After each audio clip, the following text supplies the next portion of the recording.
Okay, change balikat. Kabilang balikat na naman.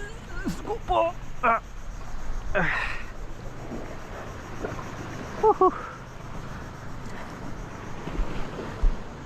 So sa host family namin na saan ako nakastay ngayon, ito, sana matuwa sila. Tsaka maraming makikinabang dito, hindi lang yung tinutuluyan ko,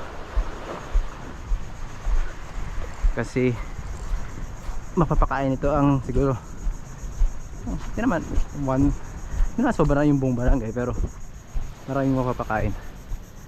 Ang hinihiling ko lang makakuha ng pangkain enough for at least 2 days para goods tayo. Nakatingin sa akin yung mga tao.